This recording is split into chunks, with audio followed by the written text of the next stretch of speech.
源氏物語をイラスト訳と照らし合わせながら読むことで古文の速読トレーニングをしていきましょう。皆さんこんにちは。イラスト訳の愛です。まずはこの動画の構成についてご紹介します。はじめにこれまでのあらすじを上げていますので、どの動画から視聴してもらっても大丈夫です。次にイラスト訳本編です。原文の後に現代語訳とイラスト訳が流れますので、イメージを沸かせながら古文目線を鍛えていきましょう。さらに本日の重要古語、また文法や知識について解説をしていきます。最後まで見ていただくことで古文速読のための複眼的思考力が養えると思います。今回は第4条夕顔の第12話です。桐壺亭の第二巫女として生まれた光源氏でしたが、進化に降格した後、満たされない恋に渇望していました。天代の品定めの時に話題に上った中流階級の女性を求めて、源氏は人妻のうつせみに手を出しますが、彼女はそれ以降定説を守って源氏になびこうとしませんでした。第4条夕顔の巻は、源氏17歳の夏の出来事です。源氏はその頃六条の愛人のところへ通っていましたが、とある夕顔の家に興味を寄せるようにもなっていました。ではこの後の展開いってみましょう。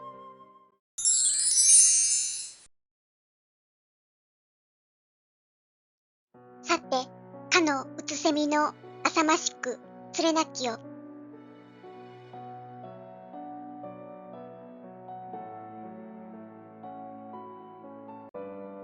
この世の人にはたがいておぼすに。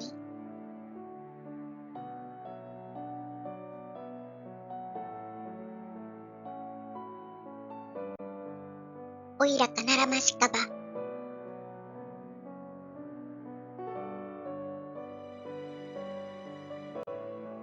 心苦しき過ちにてもやみぬべきよ。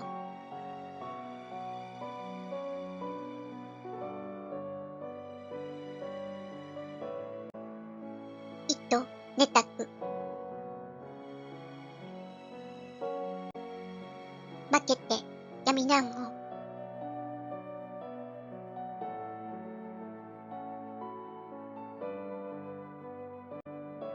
心にかからぬおりなし。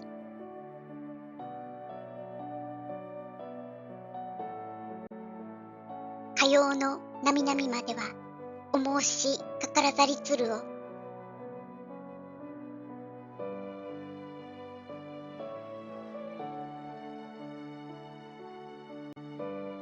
ありし天代の品定めの後。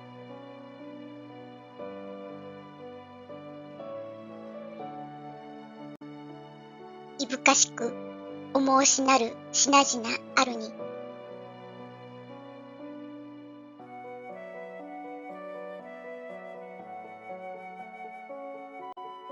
いとどくまなくなりぬるみ心なんめりかし。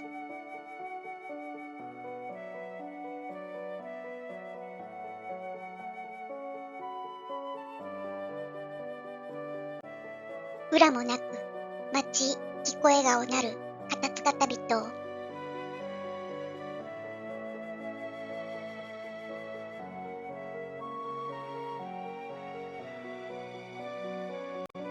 哀れとおぼさぬにしもあらねど。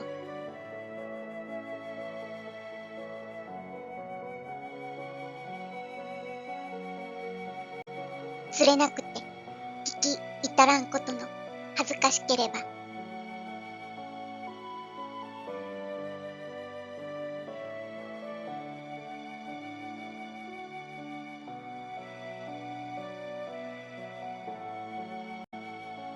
まずこなたの心見果てて。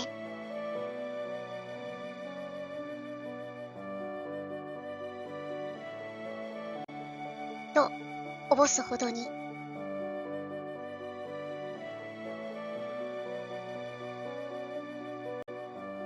伊予之助登りぬ。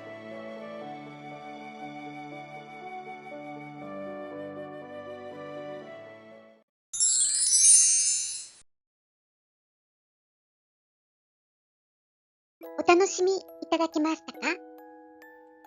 単語や文法は頭に入りましたでしょうか？今回の重要語語はこちらです。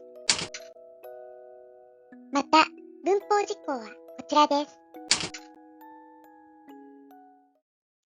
光源氏は本来上流階級の身分なので、今回の夕顔とか前回のうつせみなどには手を出さないはずなんですが、先日の天世の品定めで中流階級の女性にも関心を持ちました。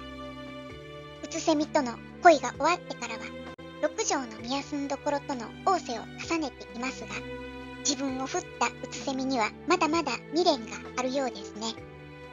そして抜け出したうつせみの代わりに抱いたあの子にも気持ちがないわけではないけれど、もしやうつせみがあの世のことを見聞きしていたのではないかと思うと、とても彼女にまで手紙を送ることはできません。まずはうつせみの気持ちをもう一度確かめたいと思っていたところ、うつせみの夫である伊予之助が上京したとの知らせが舞い込んできて、この後うつせみとの物語がさらに展開していきます。今回は半日仮想についてお話をしましょう。まずは助動詞ましについてです。助動詞ましには3つの意味があります。この3つは使われ方が違うので、例文ごと覚えてしまえば問題ないでしょう。まず、ためらいの意思ですが、何々しようかしらと疑問で訳します。したがって、疑問の語とセットで用いられることがほとんどです。例えば、しやせましの場合、疑問の形助詞やがあるので、かかり結びの法則が成立し、してみようかしらとなります。また、何をという疑問詞があれば、かかり結びと同等関係となり、何を書こうかしらというためらいになります。次に、実現不可能な希望ですが、これは何々だったらよかったのにという実現しないことに対しての恨みや希望を表します。のにという訳が入っていることからお分かりのように、逆説の助詞を伴うことが多いのが特徴です。例えば、伊勢物語の芥川の中に出てくる歌では、物をという逆説的英単用法の助詞が入っていますよね。消えてしまえばよかったのになぁという後悔の意味になるため、これが実現不可能な希望となります。もちろん逆説を伴わない場合もあるのですが、半日仮想でもためらいの意思でもなければ実現不可能な希望と考えると良いでしょう。では、半日仮想とはどういうものなのでしょうか。半日仮想というのは、事実に対して仮に想定するということなので、このような構文になることが想定できます。ましかばまし、ませばまし、せばまし、ばまし。このパターンを覚えておき、もし何々だったら何々だろうにと訳せるようにしましょう。そして、事実に反するということならば、事実が何なのかも入試でよく問われます。半日仮想構文が出てきたら、何々でないので何々でないという事実も合わせて念頭に置くようにしましょう。今回の源氏物語では、光源氏の心中会話文の中に、ましかばが出てきました。ましかばましというオーソドックスな半日仮想構文ではありませんが、古文の中にはこのような応用パターンも多いです。結びはというと、水量系統の助動詞、べしがありますね。おそらくここで半日仮想構文となっています。ましかばやませばがあれば確実に半日仮想と思って間違いないでしょう。もしもうつせみがおっとりとした性格であったならば、やりきれない過ちとしてきっと終わってしまうはずなのに。ラストに逆説の接続助詞をがあるので、実現不可能な希望かなとも思ってしまいますが、ましかば構文があるので、ここは半日仮想と捉えて問題ないでしょう。事実は、うつせみがおっとりと素直に従ってくれる性格ではないので、光源氏は心苦しき過ちとして終わらせてしまうことができなかったのですね。さあ、今回も第4章夕顔からのイラスト役でした。第1章桐壺からここまでの再生リストは説明欄のリンクに貼ってあります。よかったら日々の受験勉強のサポートにお使いください。最後までご覧いただきありがとうございました。何かお気づきのことがあればコメントいただけたら嬉しいです。それではまた。